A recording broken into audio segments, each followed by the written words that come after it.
whenever I'd try on my fat loss journey before and failed, it was because I'd try and cut everything out completely. And that was the chocolate, the fizzy drinks, everything. And I just kind of have this salad mindset where all I needed to have was salad to get to my goal. So that's what then led me to binge eating and stuff. So I didn't actually start off in the gym because I was too nervous to go to the gym of what other people would think. What if I'm doing the exercises wrong? What if I don't know what I'm doing and I look silly? What if, like, I injure myself? Just so many different factors went into it and stopped me from wanting to go to the gym, even though now I know I had nothing to fear, but I just didn't want to go to the gym, full stop. So that's definitely what put me off exercising in that space. So I started off at home. I had these 2 little dumbbells and they weren't even that heavy, but just something to get me started. And I'd be doing home workouts and just going along and just training at home to begin with. And that was for the first couple of months until I started to lose the weight and work a bit more on self-love and build up the confidence that I needed to start going to the gym. And were you doing something different with your nutrition at the same time, or were you just doing exercise? Yes, so I was making little changes and little tweaks. So I'd be adding more vegetables to like the foods I was eating. I wouldn't have just so much takeouts every single time. I'd cook a bit more and I'd have more water because I'd have like 15 cans of pop a night, and I know. Oh, wow. I know. Yeah. So I would just be so full. Well, I wasn't. Yeah.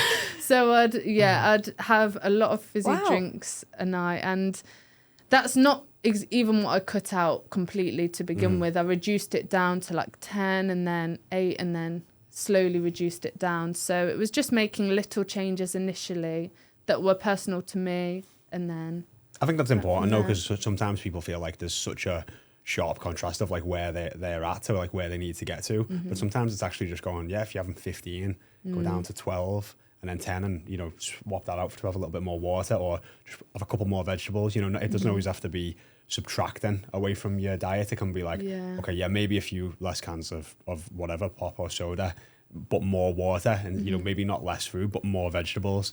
And it can be like a good step to actually add more of the healthy stuff back into your life. Yeah, definitely. And same with like chocolate. I'd be having loads of chocolate, like the big bars of chocolate, and then I'd reduce that down to less and less each time. And it was just something that I needed to have implemented because whenever I'd try on my fat loss journey before and failed, it was because I'd try and cut everything out completely.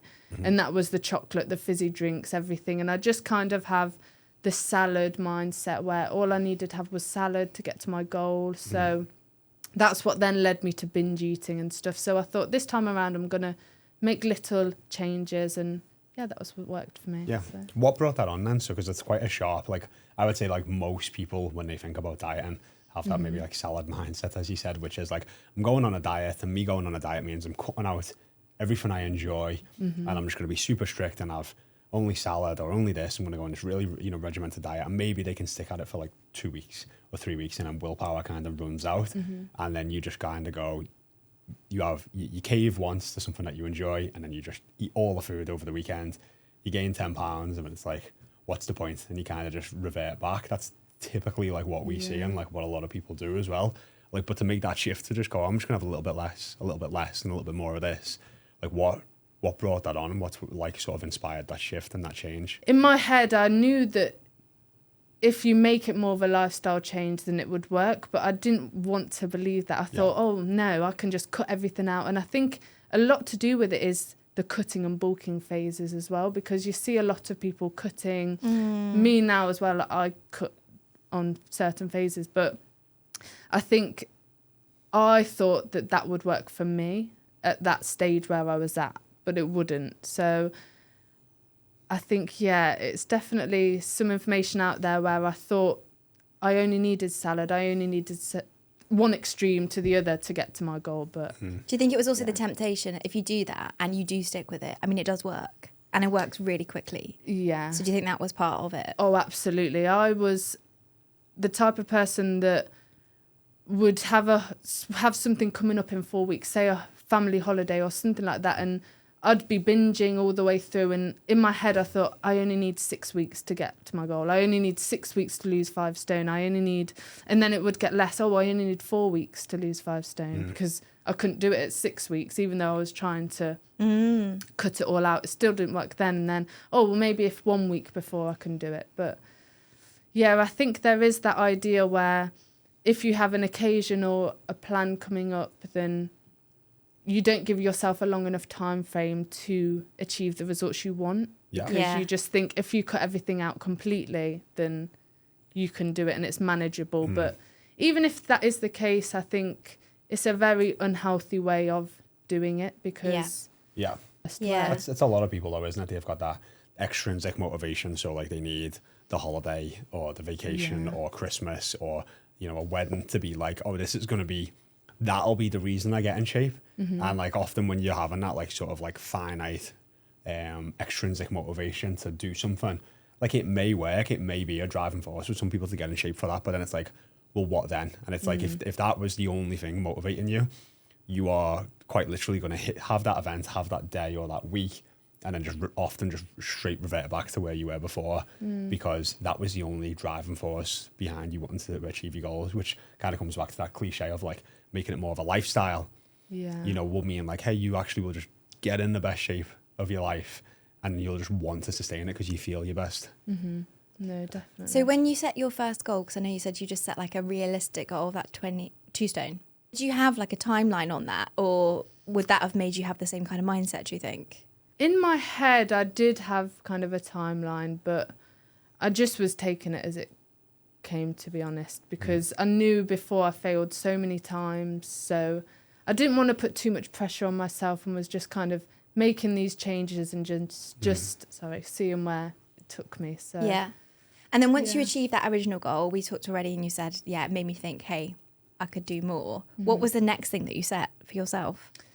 So that was then like just constantly losing extra stones. I set myself a goal that I wanted to be like about size 12. That was my kind of complete goal.